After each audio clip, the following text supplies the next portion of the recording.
Group A dengan B, Group C under Nasi Architect Roida, D and E tu akan ada lecture baru, dan Group F under Dr. Nur Hafizah lah. Okay. So sekarang ni kalau ikut Group F, kita combine Group D dengan Group F untuk saya punya ni. So nanti selepas pensyarah baru masuk ya.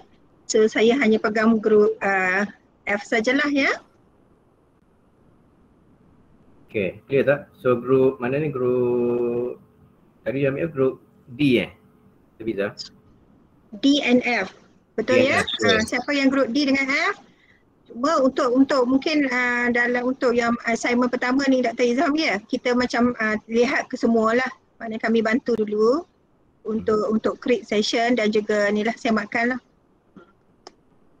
Okay, so under group yang tinggal group E tu, group E mungkin boleh under saya dululah setakat ni. Okay, so A, B dan E tu untuk create session tu you can be under one group dululah. Okay. Okay, clear tak? Those yang affected lah, group-group ni. Clear tak? Clear. Okay, tak apa.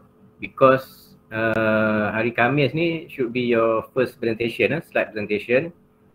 So the create session tu will happen today lah, memang hari ni patutnya. Dia punya final create session actually kan. Sebab itulah masa you akan ada pun sebelum Khamis ni.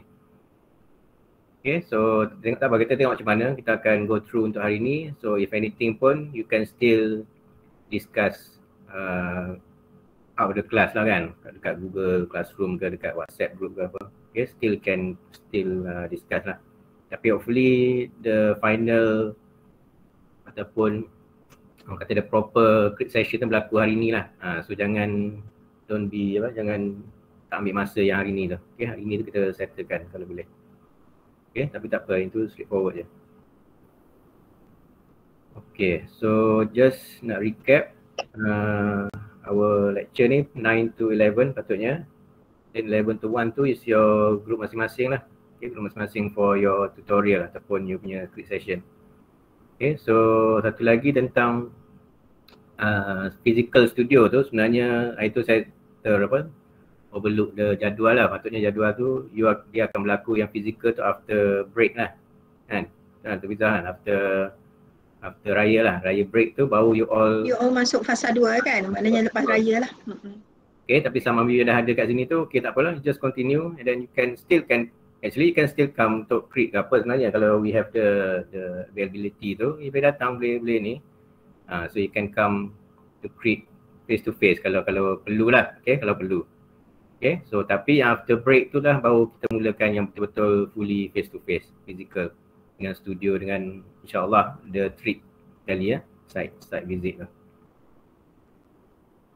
Okay, saya akan share screen sekejap.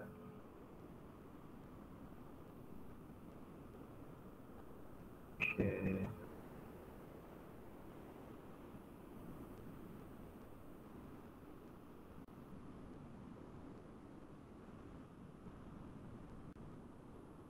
Nampak ya?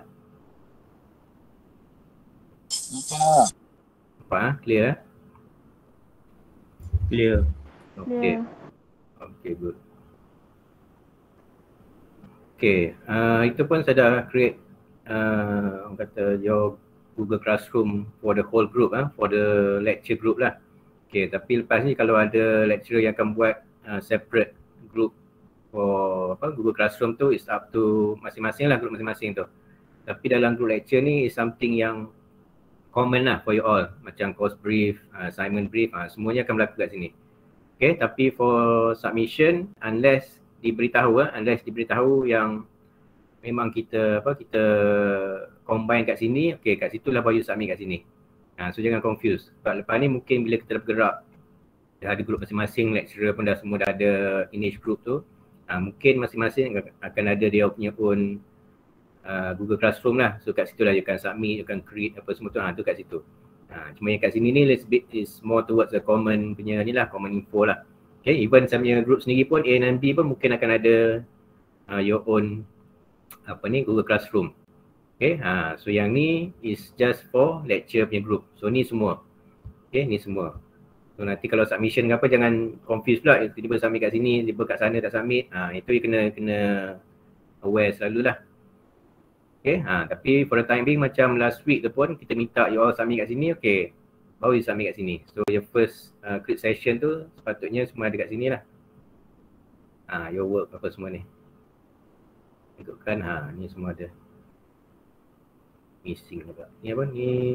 Ni sepatutnya ni lah. Tak apalah, ni sebab dia group kan. So wakil saja yang akan hantar, so it will appear macam ni lah. Okay, ni for the lecture group. Okay, itu pun saya rasa saya dah brief sikit on the course info tu. Tapi just to get an idea. So yang ni sepatutnya you need to have this every time with you. So benda ni memang kena selalu ada sebab this is your course plan. Course plan is your schedule for the whole semester. Sebab saya tak nak macam you tak tahu minggu ni sepatutnya buat apa, minggu ni buat apa. Kadang-kadang kalau kita kan kita punya the running of the class ni sebab dia online.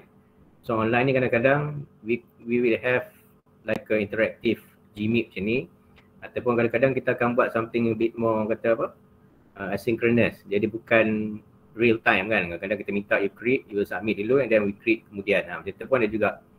So you kena selalu aware. So you need to know kat mana you berada dalam progress ni. But all the schedule tu dah diletakkan dah dalam ni. Okay, including your create session, submission, briefing kat mana. Okay, semana hari ni pun sepatutnya saya akan brief lah for project 1 ni. Your first project, feasibility study ni, including your slide punya ni lah. Slide punya progress kali sebab slide tu is part of the project 1 punya assessment lah. Okay, so maknanya you dah buat tu is more towards you punya you punya introduction lah. Okay, so we ask you to read and you summarize. Lepas tu kita akan tengok towards kat mana, up to which level dan you understand the image university tu, buku tu. Okay, tak apa. Those pun kita akan guide lah whichever yang you tak apa clear lagi tu. Okay, so we are here week 2 ni. So sepatutnya week 2 ni on the Thursday tu, hari 7 hari bulan tu, is your presentation lah. Okay, online lah, melalui group. Okay, tak apa, ni kita akan brief kemudian lah. So this is where you are sekarang. Kita dah week 2 dah ni. Sekejap je ni. Okay.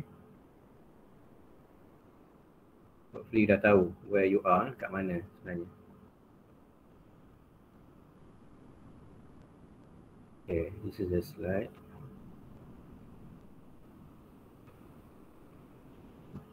Okay, we start some introduction, the lecture tu.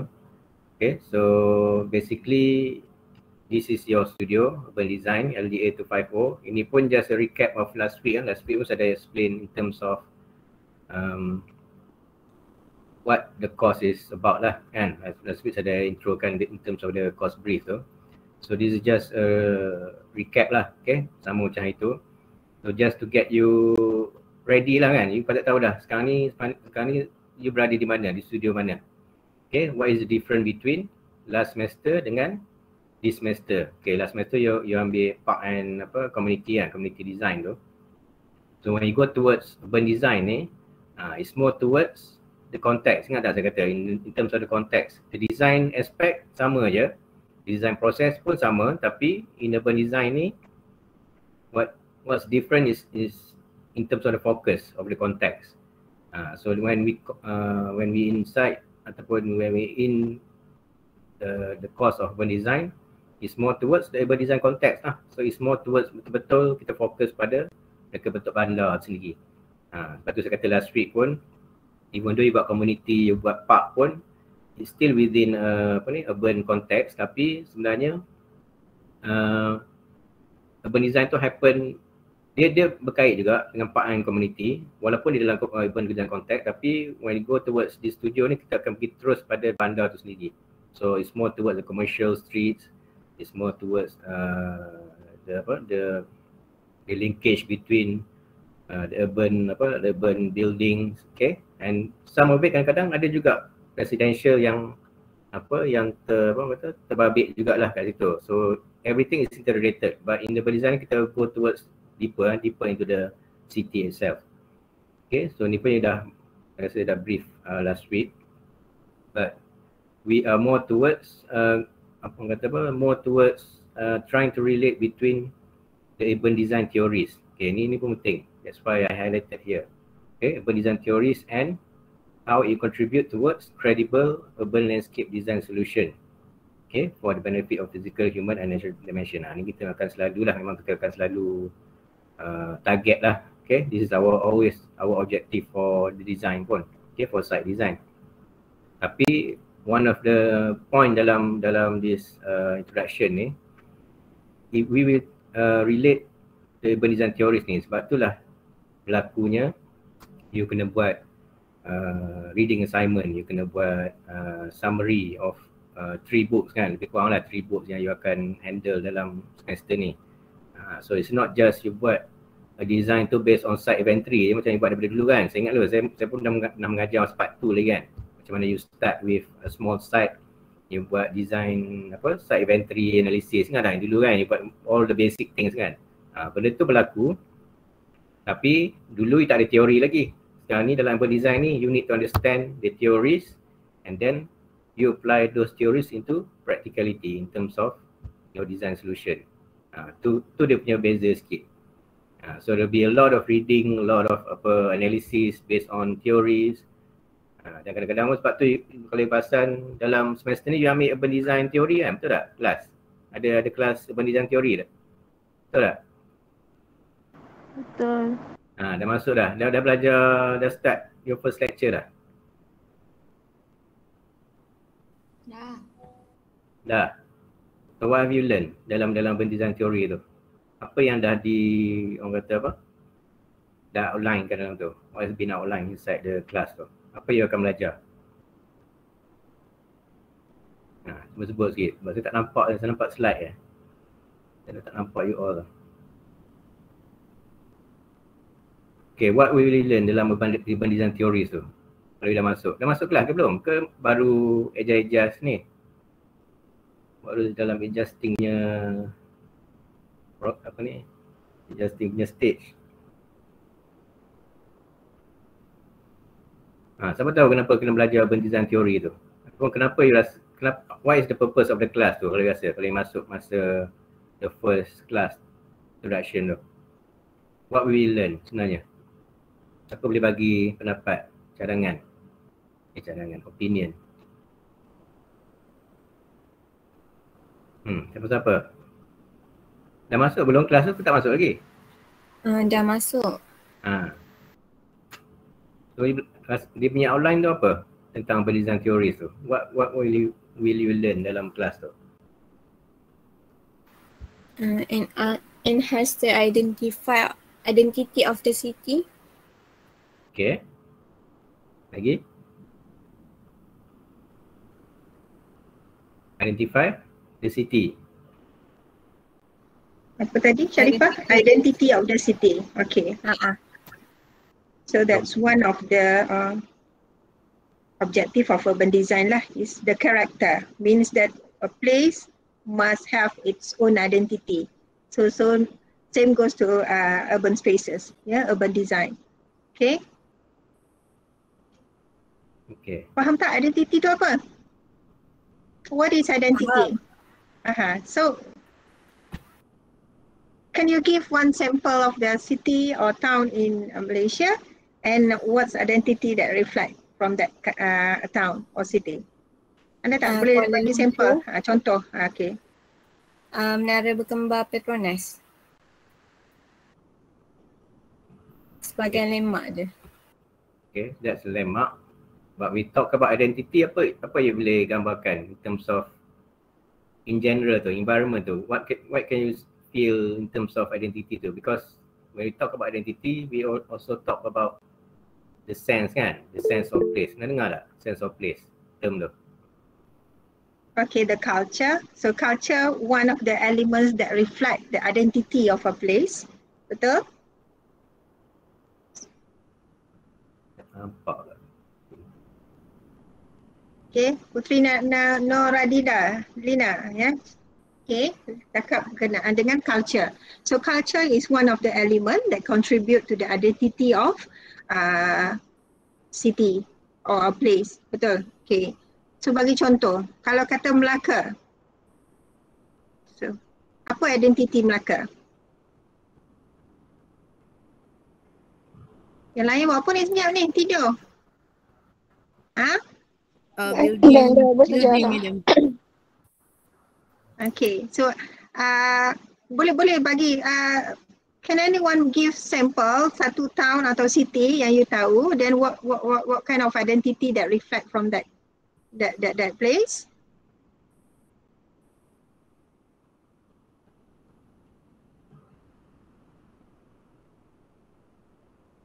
Yes, culture Baba Nyonya, kan? And then you nampak in terms of the punya physical character of the buildings. In Melaka itself, or let's say I'll give sample one of kita punya town in Melaka, yeah.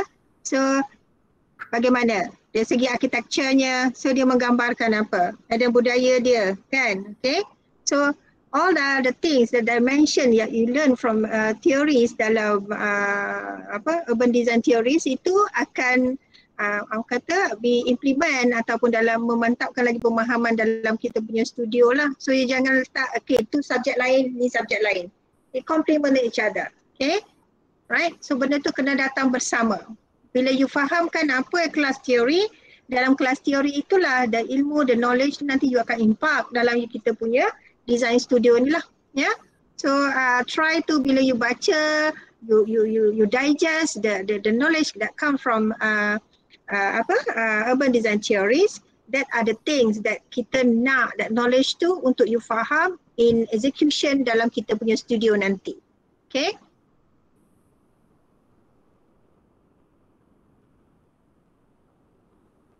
Doktor? Okay. Okay. Tadi kaitan urban design theories tu saya kata because whatever you learn dalam urban theories tu sebenarnya those notes tu jangan you separatekan, jangan separatekan dengan urban design studio ni. Kita tak nak macam every time you buat benda tu as two subject. Ini memang selalu berlaku every semester kan. Student dia tak apply whatever they learn dalam urban design theory tu dalam studio, dalam studio punya solution ataupun dalam studio punya design tu, in terms of the process especially. So right now yang saya kata you ada that book yang you compile tu, try to combine notes between urban design theory punya class and juga studio yang you learn in the lecture ni. Tu kita nak minta you try to grade benda tu sebab that's why we said dalam urban design theory, sebab that's why we have another class tu, because we need you to study all the theories dulu. You when you go toward the site tu, you sense the site, you boleh evaluate the site, you can observe, you boleh comment. Tapi whatever it is, it needs to be supported by the theories yang ada tu. Because dalam design theories ni memang banyak sangat. Dia tak ada macam yang kita bagi 1 or 3 books atau 3 or 4 books tu baru just orang kata selected saja. Tapi we can talk about theories ni panjang cerita kan. Benda ni satu dunia tu macam-macam teori yang ada tentang berdesign ni. Tapi yang kita bagi tu you fokus yang dulu. Yang tu the basics yang semua mostly all the urban designers guna lah. Kita panggil as the principle dulu lah. Okay. So whatever it is you kena ingat theories and design dalam studio ni dia tak separate. Kita akan tengok dua-dua tu. So that's why masa evaluation nanti pun kita akan tanya juga when you design something, why do you design something? It's based on what? In terms of mungkin based on Lynch punya theories ataupun Lynch punya principle ataupun from Cullen punya townscape ataupun orang kata appraisal in terms of the town tu. Okay, so kita nak you biasakan dengan all the supporting supporting theories lah, supporting data tu daripada all the authors yang kita bagi tu. Okay, that's one of the key aspect lah dalam studio ni. So this is what has been summarized dalam ni lah, dalam teks ni. Okay, and lastly dia kata the focus is essential to prepare students towards landscape architecture practices in relation to current urban landscape issues and urban design tools application. Ni akan berkait pada bila you buat studio bila buat final project nanti. Okay, you learn all the theories, at the end you akan apply on the site nanti. Macam mana you buat benda tu. Okay, looking at current urban issues, landscape issues, urban landscape issues, sorry. Okay, ni course outcome, nanti dah boleh baca lah. Okay, mostly kita akan ada tiga learning outcome lah. Okay, satu, in terms of demonstrating the sensitivity and responsiveness to the problems of multicultural society environment to the imageability study. This will be, bila cakap pasal imageability study ni lah you punya first project tu. Okay, you need to be sensitive and responsive terhadap, macam cakap tadi lah, we talk about identity kan, identity and also imageability tu is related, interrelated. What you learn in imageability tu is actually looking at how do you how do you suggest the image of the city tu, or image of the town tu. Okay, based on the imageability study. Tu pun kita akan go through nantilah for the first project tu. So the second is display the spatial characters and meanings. Okay, based on the space, okay, and meanings based on sequential study in real urban design context. Okay, this will be your second project pula nanti. Okay, bila you masuk second project, kita akan tengok pula dari segi the spatial, the space. Bila spatial tu is something to do with space characters, the physical characters of the town. And then dia dalam physical space tu dia ada pula meanings dia. Okay, ni saya kata in terms of the senses tu kan, you ada sense pula. The sense of what, you rasa apa. Okay, so meanings pun kita akan go through dalam the second project, the sequential study. Okay, so at the end, the third objective tu is justifying place values and issues that lead to formation of new ideas and solution in urban design context. Ni lebih kepada how do you provide design solution lah in a real site. Okay, ni lebih pada final project tu. So you can combine 1 and 2 ni, imageability and sequential, and also learn theories in urban design solution. Tu akan membawa kepada you punya final project nanti. Okay, so this is how it will go lah towards the semester tu.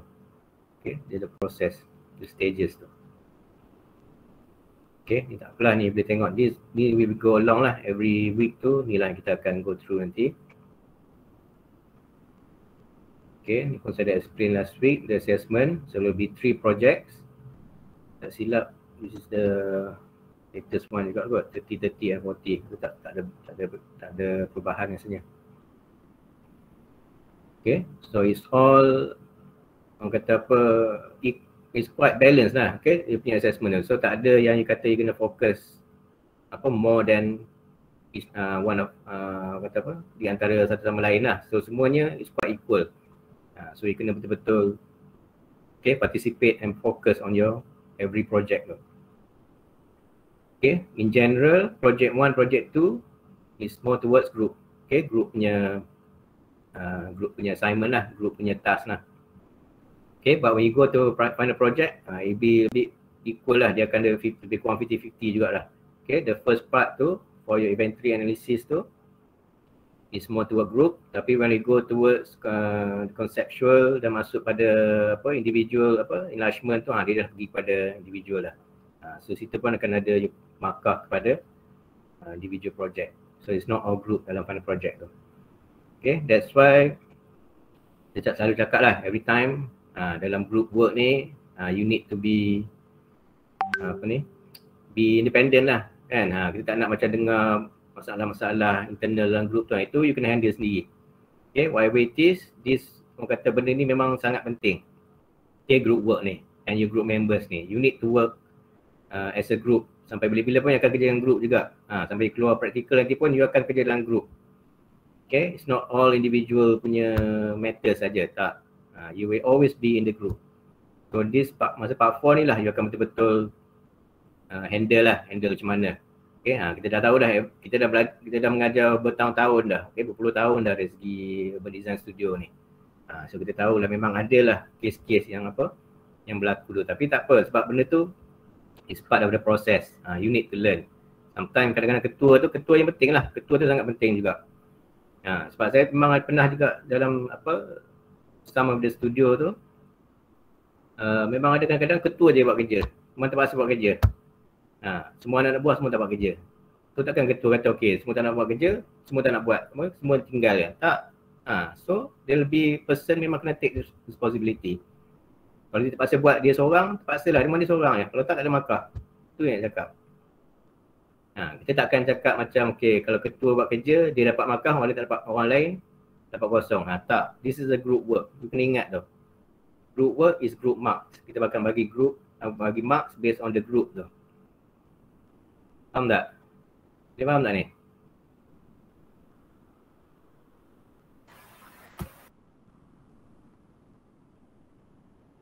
Faham tak faham? Faham. Sebab saya kata masa part tu dulu pun sama kan. Dia macam memang akan adalah selalu kan. Ada masalah, orang ni masalah. Tapi you kena fikir kelebihan masing-masing kan. If you have members 5 orang tu, tak semuanya akan buat benda yang sama. Kan kadang-kadang you can assign seorang tu buat apa, seorang ni buat apa, orang ni buat apa. So whatever it is pun, kita tak akan tengok okey kalau dia buat kerja ni dia dapat markah ini, kalau orang ni buat macam ni dia dapat markah macam ni. Tak. It will become accumulative as one group punya marks macam mana pun. Okay. So ini betul-betul ni lah. So that's why kita akan tengok pada first assignment ni, tengok macam mana. And then start from there tu you akan tengok lah how do we handle our group members nanti. Okay. Tak apalah, tu lebih pada what you will go through lah. Okay.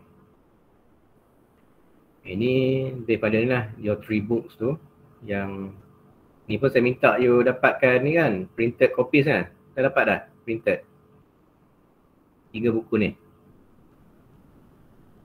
Dapat. Saya tengok yang berdesign proses pun ada yang dah boleh dapatkan lah. Okay, dalam soft copy. So it's very good effort lah daripada you all. Okay, sebab memang ada dah. Okay, dan saya tengok pun memang dah available lah. Sebab buku yang berdesign proses ni memang susah sikit nak dapat soft copy tu.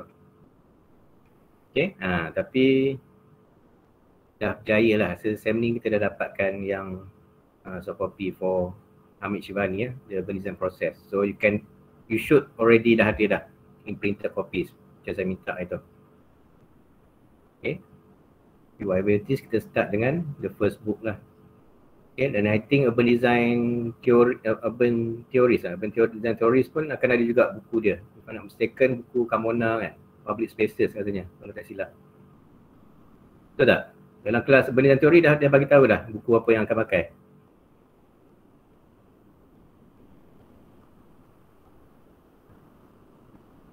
Dah tahu ke? Dah. Buku apa? Dia punya main book apa? Public Places. Yang ni? 3. Yang ni, by Matthew Carmona ni. Betul So nampak so reference that you use dalam kelas tu pun kita guna juga dalam berdesign studio. So maknanya tak ada perbezaan sangat pun. Okay, you still have to get that book juga. Maknanya bukan kami nak kata itu kelas lain, buku tu buka situ, tak. Sebenarnya memang dia berlaku kat sini juga. Okay, so sama juga. So take the notes tu and you bawa pada studio ni nanti. Okay, ni dia punya reference saja. Okay, this is a quote by Lawrence Haprin ni. Dia kata in city spaces ni just to start our introduction lah. Okay. Dia nak menunjukkan the relationship between cities and the landscape tu. Tu tu saya kata benda ni walaupun kita tengok kepada urban design tu, urban design is all towards buildings kan. Kalau pasal pun tu saya kata kalau urban design ni bukan kita je yang buat, kadang-kadang planners pun cuba nak buat. Architecture memang dialah yang yang claim dialah sebagai urban designers. Architecture lah, architects lah.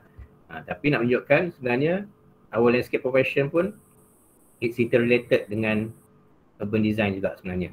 Tak semestinya kita ni bukan building, tak melibatkan building in our design. Kita tak berkait, tak. That's why Lawrence Haprin ni dalam 1981 ni dia quote mengatakan our collective perception of cities depends on the landscape of open spaces. Faham tak maksud dia apa? Okay, perception of cities tu sebenarnya also depends on the landscape of open spaces. In our imagination of cities, it is these open spaces that we remember. Betul tak kalau dia kata ni? You setuju tak? Maknanya dalam satu, okay, macam katalah, macam tadi kita bagi contoh Melaka, bagi contoh apa ni, Georgetown ke, KL ke. Kadang-kadang what we remember, betul lah, kadang-kadang what we remember is landmark apa semua kan.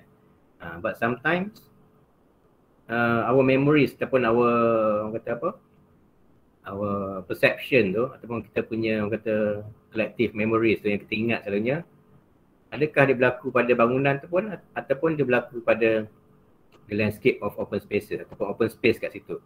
The places dia kata where people congregate to walk, shop, picnic, play, ride the bicycle and drive. Dia katakan it's not the buildings yang makes the cities tu. Sebenarnya it's the spaces. Betul tak? It's the spaces between tu. Itulah berlakunya aktiviti tu. Betul tak? Betul tak? Boleh agree ke tak? Siapa yang agree? Betul. Ataupun tadi siapa yang cakap tadi tu, dia kata dia ingatkan KL tu sebagai KLCC je. Kalau dia cakap KLCC, apa yang you remember when you go to KLCC? Siapa yang cakap tadi? Siapa menagih KLCC? Saya kot. Saya ni siapa? Saya tak nampak slide ni. Siapa yang cakap tu? Sharifah. Sharifah. Okay, tadi Sharifah. you recall tentang KLCC. So what do you remember about KLCC? What activities?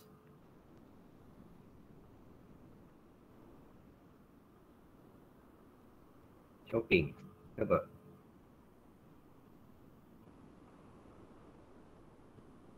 Tak ada. Shopping. Dia cakap shopping. Putri kata shopping. Shopping. Okay, other than shopping. Kadang-kadang okay, tak pergi dekat itulah, you all ni kadang mungkin tak ada experience of walking lah. You don't walk to the city. Kadang kita naik kereta, we go from one parking space to another parking kan. So you lose the experience of moving tu by walking. Okay, sebab tu kita kata dalam urban design ni we are not catering for Indoor. Apa dia? Dengar apa? Most of you mungkin melihat kepada dari segi indoor activities, ya. Okay. Yeah, but urban designers, we are more focusing on outdoor activities, space in between buildings itself, kan? Okay, maknanya yang di luar bangunan tu. Kalau you dapat satu plan, kan, sebab tu kalau you baca betul-betul nanti, mungkin nanti bila melihat kepada physical punya apa kata framework untuk urban, kan, you akan dapat bila you dapat satu plan, kita akan ada dua clear different space. Yang satu building, ya, elements building, and then kita ada selain daripada building. Cuba you bayangkan ataupun nanti you bayangkan kalau kata you dapat satu plan Kuala Lumpur, let's say, ya, okay. So bila you dapat plan tu akan terbahagi kepada building and juga outer space, maknanya open space ataupun jalan apa semua kan. So bila you hitamkan semua bangunan, okay, so what left adalah yang putih itu, kalau kata dia akan menunjukkan itu adalah ruang that you need to consider ataupun you need to focus on dalam kita punya urban design punya proses. Faham? Okay, so boleh bayang tak kalau kata you dapat satu map atau satu plan sesebuah bandar, okay, so dia akan consist of buildings and selain daripada building. So bila you hitamkan dia punya building structure, kita hitamkan, kita akan dapat yang putih. So yang putih itulah adalah benda-benda yang kita nak take into account dalam kita punya urban design. Okay, alright, sebab the building yang hitam itu adalah faktor yang akan menyumbang ataupun yang support kenapa design kita macam ni, what kind of identity apa semua. So that kalau kata you rujuk nanti, kita panggil dia solid and void. Okay, so nampak tak?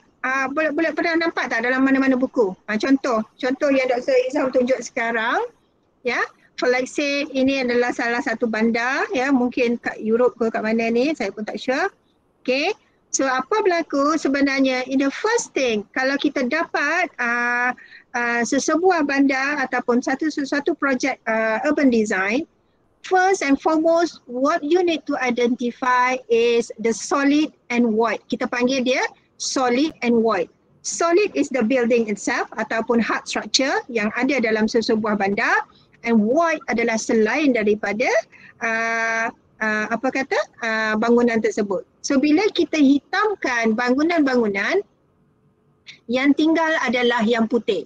So yang putih itulah nanti kita akan fokuskan berkenaan dengan what kind of, dalam design nanti, ya, what are the things that we need to create ataupun improvise ataupun redesign, whatever terms that you want to use. It depends kepada issues, it depends kepada what are the your designer's intention. It depends to what kind of suitable activities that we need to we want to create dalam kawasan-kawasan yang kita nak design lah. Contoh yang ini kan, tengok ni. Tadi Sam itu paling besar paling besar sikit. Paling besar lah, tapi boleh tengok lah, even every cities around the world ni pun dia punya own solid and void. Kan, okay, so the hitam tu adalah bangunan, yang putih tu adalah sama ada dia road, sama ada, maknanya traffic ataupun vehicular punya road, ataupun pedestrian punya, ataupun dia ada plaza, dia ada open space yang lain, ya, square, ya, so macam-macam.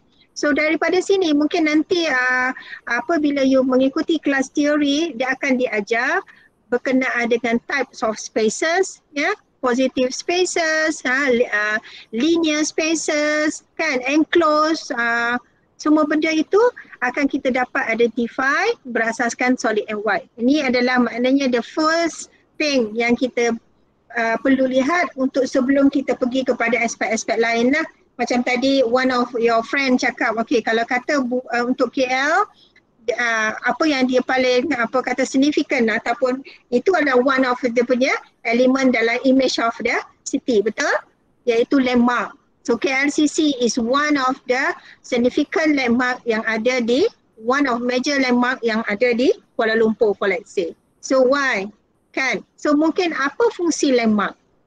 Kan? Alright? So itu yang saya rasa yang assignment yang pertama ni you kena faham betul-betul the 5 elements that contribute to image of the city itself. So tadi one of your friend did mention regards to landmark. Okay, so landmark can bring image to the city. Okay, what else? Kan? Nodes, apa yang menyumbang kepada path. So nodes and path akan berada di area yang putih itu, iaitu yang void tu. Dalam void tu akan wujudnya nodes and path. Okay, dalam void juga, dan the solid pula tu akan mungkin boleh membentuk landmark. The solid itself boleh membentuk edges, betul?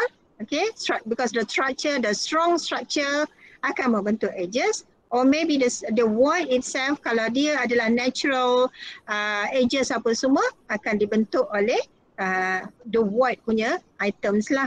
Okay, and the combination of solid and void dalam image of the city mention adalah berkenaan dengan the right a certain combination of solid and void, certain arrangement that contributes to district ataupun the image kepada district sebuah kawasan lah, kan. Okay, so yang itu yang saya nampak mungkin Dr. Izam kan, untuk buku yang image of the city itu, image of the city, ya, bercerita berkenaan dengan what are elements that contribute to image sesebuah bandar. So you kena fahamkan betul-betul sebelum kita pergi kepada projek pertama, kedua, ketiga, because dia memang sangat berkait. So ilmu dalam teori bawa ke dalam studio juga untuk implementation. The understanding of the first book is very crucial because from there then akan pop up ideas untuk understanding untuk elemen-elemen lain lagi what contribute to the image sesebuah bandar. Okay, so faham ke? So yang tu pun kita akan go after the introduction kot. Okay, for the imageability tu. We have a introduction lecture. So you can tengok lah if your understanding tu sama tak dengan apa yang sepatutnya tu lah. Okay, so we go after the introduction ni. Okay, so tadi clear ke? Clear. So benda ni you need to take note tu saya kata. Sebab lepas ni kalau kita sebut solid and void ke apa ke, you tak boleh kata kita tak pernah dengar tak. Okay, that's why some of the notes tu dia mungkin kita sebab kita lecture dia bukan just note macam ni dia, bukan slide je. So that's why apa yang disebut mungkin oleh Dr. Nafizah, mungkin daripada saya, benda yang tak ada dalam lecture tu, tak ada dalam slide tu, you need to take down. Itu pun penting. Okay, because we are interactive. Kita bukan tengok slide ni, ni yang salin. Tak, slide ni saya nak bagi kopi, saya boleh bagi kopi, tak ada masalah. Kalau perlu. Tapi saya tak nak bagi lagi, saya nak you salin, saya nak you take note dulu. Apa yang kita discuss tu. Because we are not exam based. Kita bukannya nak belajar untuk ambil exam, tak. Kita bukan nak jawab soalan lepas ni, tak. Kita akan buat benda ni in terms of this design tu. Kita akan buat benda tu in terms of visual, in graphic form. Semua benda yang kita belajar semua ni. Okay, just to recap, maknanya nak katakan when we design for an urban design project ni, we are focusing on pedestrian tu. Itu penting. Okay, that's why saya nak beritahu ni, saya beritahu ni, for the record, in awal-awal ni, masa kelas pertama ni, saya akan ulang balik nanti dekat hujung semester. So, jangan terlalu eager sangat, terlalu seronok nak design parking. Ni saya beritahu awal. Nanti masuk pada projek memang ramai nanti. Orang ramai akan nak buat design parking gini, parking gitu, parking macam ni. Yang tu kalau buat tu sebenarnya bukan kita nak kata, tapi kalau nak kata kata-kata yang direct lah. Kadang-kadang you boleh fail pun sebenarnya kalau buat you propose parking sahaja dalam satu kawasan urban area ni. In order for you nak bagi you faham, sebenarnya we are not designing for vehicles, we are designing for siapa? Kalau bukan untuk kereta, kita akan design untuk siapa? Sebenarnya untuk siapa sebenarnya kita nak buat demand design ni? For who? Human. Yeah, for human. So human, kita nak dia berjalan kaki ke kita nak dia nak kereta?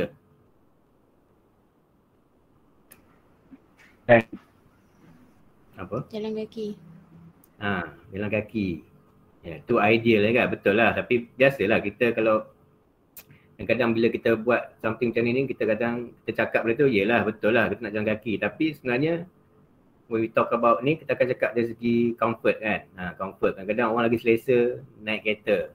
Tapi kenapa? That's why benda tu sebenarnya bila kita buat design ni, dia kata seronok lah. Sebab sebenarnya kita sendiri adalah the client itself tu. We are the client dalam kita punya own site tu sebenarnya. Sebab kita boleh relate with our activity sendiri yang hari-hari kita buat kan dalam city lah, mostly lah kan. Sebab kita akan selalu ke bandar. So kita sendiri akan mengalami issues yang kita rasa why not buat macam ni, why not buat macam tu. Kenapa kena tunggu bas lambat, kenapa kena naik kereta, kena nak cari parking kan. Kalau boleh kita nak jalan from one spot to another spot dalam keadaan yang comfortable, bukanlah keadaan yang panas kan. Betul tak? Ni saya cakap dari segi orang kata laymannya words lah kan. Semua orang nak go from one point to a destination dalam keadaan yang yang sangat-sangat comfortable. Betul tak? Betul tak betul? Betul. Sebab itulah kita nak naik kereta kan. Sebab dalam kereta from one point to another point tu memang dia dalam keadaan aircon sejuk kan. Betul lah. Tapi at the same time kita kena tengok dari segi the ecological aspect, the sustainability of the site. So kalau katakan kereta tu diharamkan kat kawasan bandar tu, so how do we design benda tu nak bagi people still need to walk, tapi walk comfortably, walk with experience, walk with something more interesting punya walk with interest kan. Dia ada benda yang dia boleh seronok bila berjalan. Dia ada all the orang kata the checkpoints yang dia akan terus pergi, dia akan attract. Itu benda-benda tu kita akan tengok dalam second project lah nanti. Sequential project. So you akan go towards serial vision. So one point to another point, apa yang you nampak That's why benda ni is a process lah. Going towards, we want to design for people to be able to experience the city by orang kata walking lah, in simple terms lah. Okay, tu pun you kena tukar agak mindset tu. Kita bukan nak design for vehicle, untuk kereta, untuk apa, tak. Bike tak apa, bicycle tak apa. Bicycle boleh terima lagi. Okay, tapi for cars ni kita kata it's more towards, orang kata ada some of the apa, kalau you tengok writers kan, dia kata kereta ni adalah enemies of urban design sebenarnya. Dia adalah musuh. Ada juga yang cakap yang tu, up to that level. So nak mengatakan, tolong fikirkan bila nak dibuat something to do with the people or urban design, you need to consider the pedestrian. Itu penting. Ni pun saya kena cakap juga sebab nanti kita akan go through banyak project pun. Sama juga nanti you buat the walking route tu tengah jalan kan. Bila you highlight the road tu for people to walk, sebenarnya you highlight the whole road tu. Itu pun dah salah dah kat situ. So we need to know kalau people are walking, dia kat mana tempat dia berjalan tu? Which part, which space yang ada? Is it below apa kata kaki lima tu ke, ataupun through the sideways ke, ataupun sidewalk ke? Temu kat mana? Tu benda-benda you kena consider nanti bila you design. Okay, saya tak nak bagi banyak-banyak sangat nanti. Okay, just very straightforward question lah. Okay, there are many definition of urban design lah. So what is urban design actually? Kita cakap pasal urban design kan. Tadi pun kita dah cakap banyak benda kan, tapi kalau you want to put it in words ni, one of the definition mengatakan urban design is neither big architecture nor limited to urban landscape issues.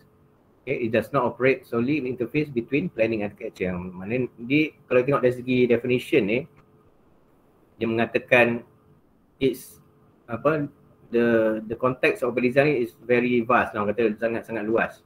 Okay, it's not just for architecture and not limited to urban landscape issues sahaja. Dia adalah, orang kata, it's a problem solving activity with the application to spatial, spatial decision making at all scales of urban planning.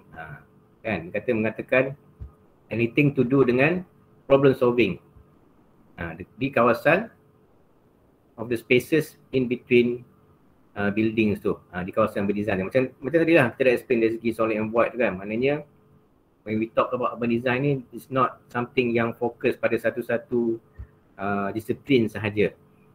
It's operated within any yang kata any spaces lah yang berlaku, ataupun any spaces yang berada dalam the urban design context tu.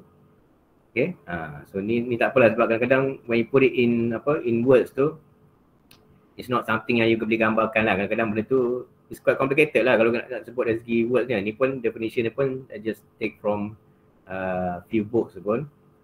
Tapi tak apa. Tapi in terms in general tu, we can say that I think this could be a good, not to say a good example, but a simple definition is saying that urban design is about the form of the cities. Okay, we may regard it as an element in the planning process that is concerned with finding an appropriate physical framework for human activities in the cities. So maknanya the keyword yang kat sini adalah the form of the cities and also the human activities, okay, in the city itself. So that is what we focus on, okay, in terms of urban design tu. Okay, and there are many dimension yang kita akan tengok. Itu pun sama. The physical, the social and the cultural semua tu, okay, kita akan tengok juga. Betul. Okay, again ni pun saya dah cakap awal-awal lah. Okay, it's always about the form and fabric lah of the cities and also the activities that happen within the urban design context tu. Okay, ni tak apa, ni kita akan go through. Sebenarnya it cannot be explained by definition.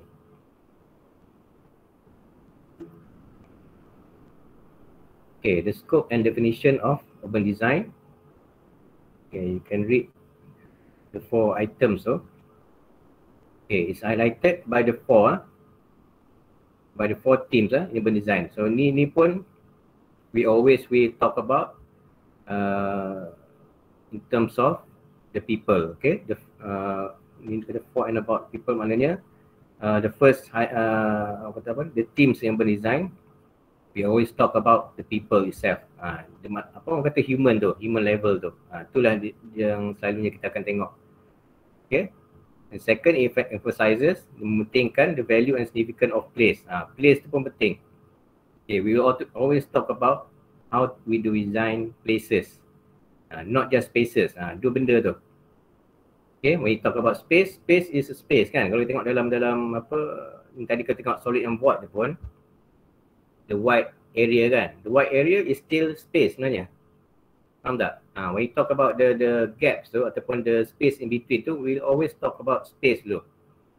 In order place to happen, space tu kena ada dulu. So that's why sebenarnya kita design apa sebenarnya? Are we designing a space or designing a place? Setakat ni, boleh belajar sampai part 1 sampai part 3 kan? Sebenarnya we design apa? Design space. Space. Bila design space, space tu akan jadi apa? Cuba bagi contoh. Katakan bagi contoh lah, bagi contoh dalam, okay, saya ambil contoh building lah. Building nak senang relate kan. When you have a room kan, a room kat bawah tu, dekat blok FSPU tu, you have one room kosong. Okay, bila you nak buat a design, apa yang perlu letakkan dalam room tu? Space. Space tu memang space. Okay, you ada satu bilik. When you talk about bilik yang kosong, itu dah space dah. Betul tak? Itu dah already a space, an open space. Okay, how do you make it turn into a place? Apa you akan letak dalam tu? Let's say you are designing a studio. Kan? You are designing a studio, you have a room yang kosong. Okay, apa yang perlu ada untuk dijadikan dia sebagai studio? Kerusi, meja. Meja tu meja apa? Meja tu sama tak macam meja makan kita tu? Tak. Dia kena ada meja? Working table. Working table. Yang memang studio kan? Drawing table kan? Okay, letak semua meja-meja semua tu, okay. Bila dah design semua tu, dah siap lengkap. Okay. Can you say your design is successful? Bila dah siap letak semua all the meja, all the whiteboard, all the drawing equipment semua tu. Okay, you rasa you boleh design siap tak dekat situ?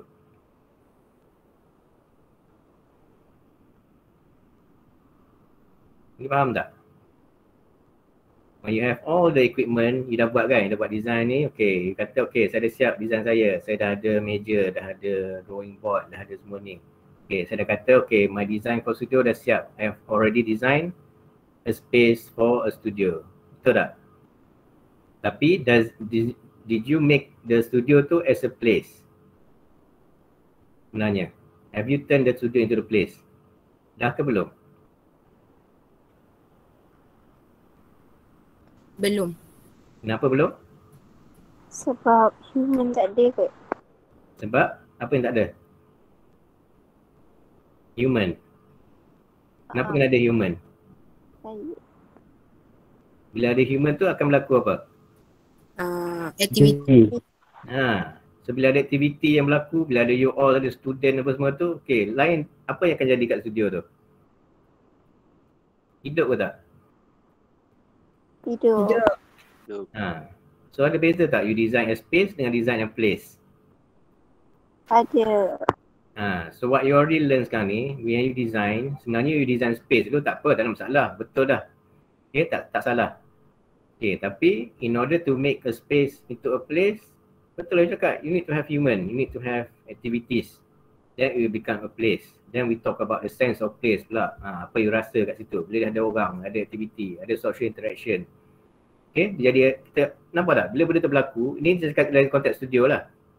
Tapi sebenarnya you can relate that into a city juga. Okay, in a bigger scale. So that's why dalam berdesign ni we not just talking about designing a space. Bukan kita design open space. Ada open space, kita letak equipment, letak benches, letak gini-gini, okay siap. Okay, settle dah main kerja. Tak. Okay, you design space, okay betul dah. But you are not designing a place. Place tu tak jadi lagi. Without activities, without the context, without the cultural identity, kan, without the interaction. Space jadi, place belum. Place tu lah yang quite, orang kata apa, challenging sikit lah. So dalam dalam studio ni, yang tu lah kita akan bawa you kepada that design aspect tu. InsyaAllah lah. Okay. Kejap ya Dr. Izam, nak bertanya pelajar. Okay. Kalau kita nak create a space to become a place, okay, tadi kata apa yang menukarkan ataupun yang membawa kepada a space to become a place adalah people, betul? Okay. And then tadi your friend cakap we put on specific furniture that suitable to the right activities is one of the criteria yang can attract people.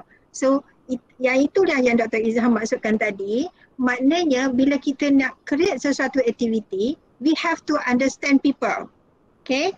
Kita nak cater what groups of people.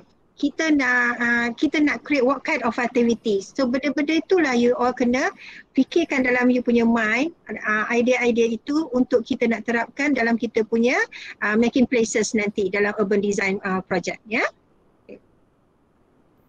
Okay. So boleh faham tak so far? In basic lah, basic punya introduction dulu. Boleh tak faham? Faham. Okay, so at least kalau you tak grab lagi sebelum ni, okay, at least dalam kelas ni you dah dapat pick up dah. Because sebenarnya when we design for place tu sebenarnya benda tu lah you kena buat pun sebenarnya. Okay, daripada awal pun. Tapi mungkin kadang-kadang kita macam overlook lah benda tu. Okay, kita buat satu siap design, okay, kita tak fikir dah orang tu akan dia let's say cakap park lah kan, park design kan. You buat park, you buat semua cantik pun, semua elok-elok semua tu, okay, you kata okay siap, I've already designed a park, a space for the people. Tengok, you sebut pun you cakap a space for the people. Okay, space, tapi sebenarnya lepas ni ada tak orang akan guna benda tu? You tak tahu kan, benda tu kadang-kadang designers pun dia tak ambil kisah sangat lah benda tu. Dia buat-buat, dia ada bajet, dia ada duit, dia buat, siap, dah, next project. Sebab itulah berlakunya projek-projek yang terbengkalai, projek orang kata Gajah Putih, orang kata benda-benda yang siap tapi orang tak pergi pun.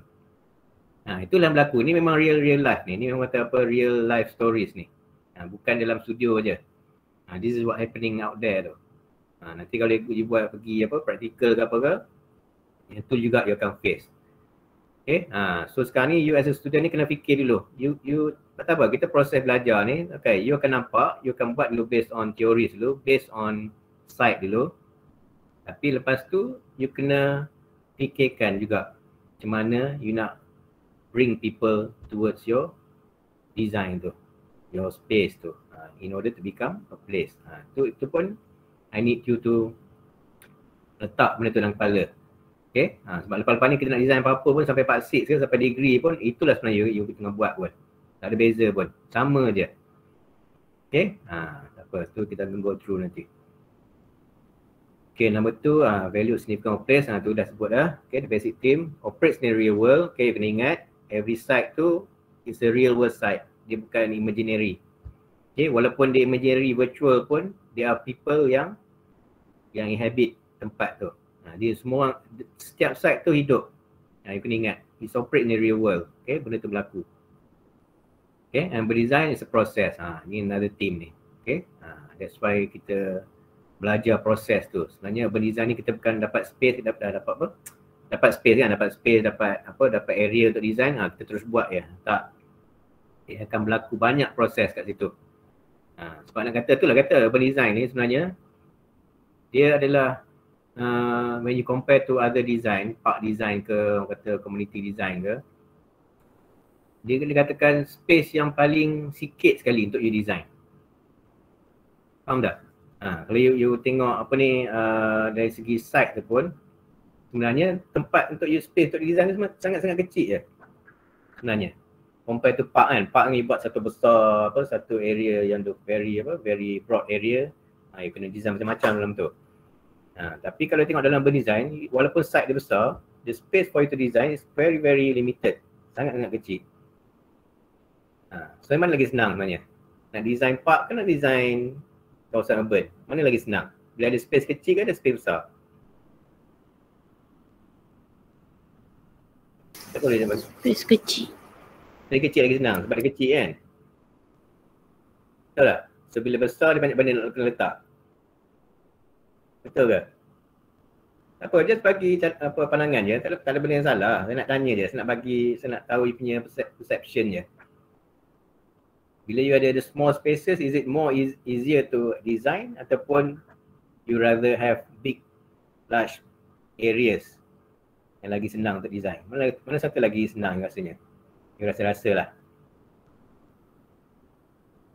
Small areas or big areas? Cuba dengar sikit tak? Saya tak dengar apa ni daripada lelaki ni. Tak ada siapa yang bercakap ni. Mungkin ladies yang bercakap. Siapa lagi? Wakil-wakil lelaki pula. Cuba dengar. Siapa? Saya tak nampak skrin ni. Saya nampak slide ni. Saya bercakap dengan slide ni. Saya tak nampak orang ni. Big area. Big area. Lagi senang nak design. Yes. Kenapa? Kenapa you kata big area senang design sedangkan kita ada space kecil je? Sebab bagi saya kalau big area ni macam more activity, kalau macam mudah macam mana cakap tak lah, bagi saya kalau kita banyak aktiviti yang macam idea kita tu banyak, so mudahlah sikit untuk area kalau area tu besar. Kalau macam kecil tu kita kena macam fikir satu je untuk kawasan tu. Kena kalau kecil tu kena macam sikit satu idea je untuk kawasan tu. So susah untuk kita design. So rasanya kalau area kecil tu lagi banyak issues ke area besar lagi banyak issues? Kalau bab isu besar kot. Besar lagi banyak issues. Apa cakap ni? Saya tak nampak nama. Saya tak nampak. Saya Hilmi Syakir. Hilmi Syakir. Okay, very good. Okay, you ada punya own opinion. Okay, tapi saya nak beritahu sebenarnya kawasan urban area yang kecil ni walaupun yang rasa kecil kan, ada tadi siapa cakap ni kalau kecil lagi senang lah sebab mana kecil kan, design apa lagi kan. Sebenarnya yang kecil ni is more complicated daripada nak design park, a bigger park tu, open space tu. Itu my opinion. Okay, bila you talk about urban design, walaupun just a matter of sidewalk kan, sidewalk tepi tu kan, you nak design tu, satu portion tu, you kena tahu, bila you design satu portion tu, depan dia ada apa? Bila you design walkway kan, okay, depan dia ada apa? What is the immediate objek yang ada depan dia tu? Apa elemen yang ada? Kalau tengok dalam ni, tengok dalam this sketches ni. You have a sidewalk kan? Okay, depan dia apa? The intermediate elemen yang ada. Cuba tengok, ni apa? Building. Building. Building ni hidup ke tak hidup? Hidup. Ada orang tak ada orang dalam ni? Ada. So when you design sidewalk, walaupun dia kecil ni kan, kecil kata you have this space kan untuk design kan. You rasa-rasa lah you nak design something kat sini, akan bagi impact tak pada penduduk yang kat sini. Walaupun sekadar you letak satu colour, let's say letak colour orange lah kat sini, rasa-rasa colour orange tu akan bagi impact tak kepada penduduk yang duduk dalam ni, kat shop house ni? Ke dia orang tak kisah? Bagi impact. So you bayangkanlah you nak buat satu walaupun you nak buat satu lot je, satu lot sini sampai sini kan, kat Maidin kan, kat sini kan. Sini ke sini nak design. You boleh bayang tak macam mana you nak dapatkan approval untuk semua penduduk kat sini just to get your design approved. Walaupun sekadar you nak letak material, walaupun sekadar you nak letakkan colours, nak letak pokok satu sebatang pun sebenarnya it's quite complicated. So boleh bayang tak bila you dapat satu big area of one town tu untuk for you to design, every tenant kat sini tu you have to consider, okay, untuk dapatkan approval dia, because they are the client, dia lah pengguna dia, and then dia dan juga public user ni. Public tak apalah, public tak duduk situ, dia boleh just guna je. Tapi imagine when you design something like this in an urban area ni, we are also affecting the people yang duduk dekat shop house ni, because that's why we call it a shop house. Dia ada orang duduk kat atas ni. Bawah ni kedai, atas ni tempat dia duduk lah. Inilah rumah dia. It's like you designing something depan rumah orang. Saya bayanglah. Kan, that's why it's not easy sebenarnya. Urban design ni is very complex. Walaupun dia sangat kecil, walaupun space dia limited, dia lah yang paling kompleks untuk bikin design. Itu saya nak beritahu awal. Walaupun it looks easy lah kita buat design. That's why bila you all design, kita orang tengok nanti bila ujung-ujung, dia ada sidewalk, ada walkway, letak lah pattern gini-gini, letak itu, okay siap. Itulah you all mana kita tak consider benda tu. That's why there is a process. Kat sini penting ni. That's why we need this process ni. In process walaupun sekadar nak letakkan one colour, let's say colour orange kan, kita letak colour orange kat situ. You have your justification lah. Okay, kat sini lah kita akan nampak kenapa we approve for you to design an orange sidewalk kat sini, let's say kat Georgetown ni. So that's why tu saya kata pentingnya your design process tu.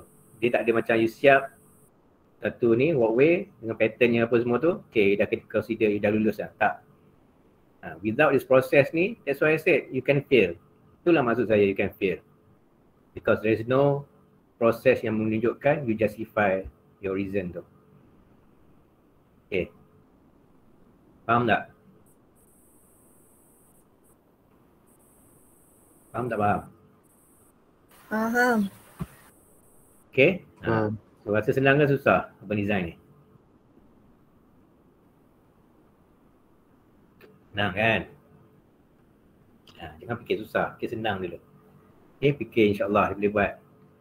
Okay, tapi that's why follow our progress, follow our schedule, follow apa benda yang what you need to read, follow the theories. Okay, insyaAllah benda tu benda tu it happens every day pun. That's why kalau dalam cities ni, kalau perasan lah, kalau duduk di kawasan-kawasan bandar kan, kadang-kadang kalau you bawa kereta pun, esok laluan macam ni, tengok esok pula, hari ni jalan laluan macam ni, esok lusa, dia jadi laluan tu dah terbalik lah. Betul tak? Ada tak yang orang mengalami macam tu? Especially orang kat Penang ni. Saya orang Penang lah, saya tahulah kan. Kadang-kadang kalau saya balik Penang tu, kejap laluan macam ni, next week, bulan depan, dah tak ada lah, dia dah one way dah. Daripada two way jadi one way. Silap tu dah jadi dah jadi pedestrian walkway dah. Silap tu dah diletak interlocking lah. Kan? Sebab tu orang kata urban is something is a bit more dynamic. Dia bukan you buat something and it fix into tak. Kadang-kadang lepas ni dia akan berubah pula. Especially in terms of traffic lah selalunya. Itu pun is another aspect lah dalam berdesign. Traffic tu pun is another scope, tapi dia takkan go deeper lah pasal tu. Tapi apa-apa pun it's all interrelated. Okay, walaupun you tengok dalam sketch ni pun, tengok dalam satu sketch ni pun you dah tahu dah everything is happening dalam satu block ni pun, walaupun dalam satu scene ni kan. Banyak benda yang berlaku sekarang ni. Okay, there's a lot of activities. Live lah orang katakan, there is a life, okay, dalam kawasan ni. Okay, so that's why bila you buat master plan tu pun, you kena ingat never biarkan plan you bangunan tu kosong. Ni pun kami kena cakap banyak kali lah, tapi kadang-kadang sudah lupa nak buat kan. Tapi nak katakan, because when you do a design, when you do your inventory analysis tu, bila you buat building kan, you can draw building kan, macam plan biasalah, macam plan, let's say you have a master plan. So ada tak dalam ni? Lebih kurang gini lah kan, master plan kan. You buat semua ni. Okay, you kena ingat walaupun spaces yang you design tu yang orange ni kan, this is the spaces yang ada untuk design. Okay, bila you buat, especially in terms of inventory dan analysis tu, jangan sekali-sekali biar bangunan-bangunan ni kosong tanpa you label kan bangunan apa. Because dalam urban design, building is part of your design. Dia bukan side context lah. Tu you kena ingat. Masa park dulu, masa mungkin design-design sebelum ni, bila kita buat space ke apa semua ni, selalunya kita punya building tu side context, betul tak? Kalau biasa kebiasaan lah, Building tu kita tak akan consider sangat sebab dia adalah site context yang di luar. Okay, bukan dia dalam our scope. Tapi sebenarnya dalam berdesign, your building is part of your site. Dia bukan site context dah. Dia adalah part of your site, part of your design sebenarnya. Walaupun tak design the building, tapi your building ni sebenarnya adalah that's justify apa yang you design kat luar ni. So when it's when the building function as a restaurant, contohlah restoran apa ataupun food area. So how do you design something outdoor tu yang complements to the activities yang berlaku of the food area tu. Itu yang kita akan tengok. Okay, ni pun kena ingat juga. Okay, saya boleh tengoklah nanti. Benda tu kita akan remind every time lah. Okay, tapi for you to consider lah. Okay, so saya pun tak akan guna every ni sebab saya kena move to imageability jugalah. Tapi tak apa, in between the lectures tu saya akan bagi balik lah apa benda yang dalam slide ni jugalah. Okay, dia bukan just one shot je.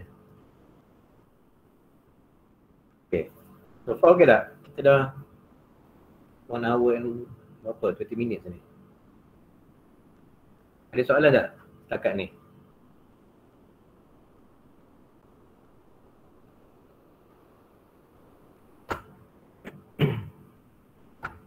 Okay, so far boleh faham tak setakat ni?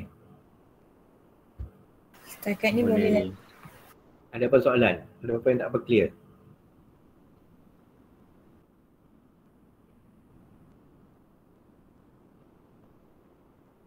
Dr. Fiza ada lagi kan? Tak nampak.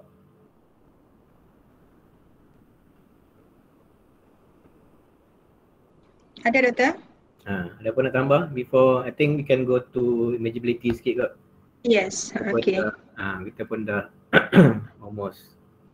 Okay, yang saya nampak kat sini sekarang adalah sebab untuk minggu ni lah, since pensyarah part time full time pun belum masuk lagi kan.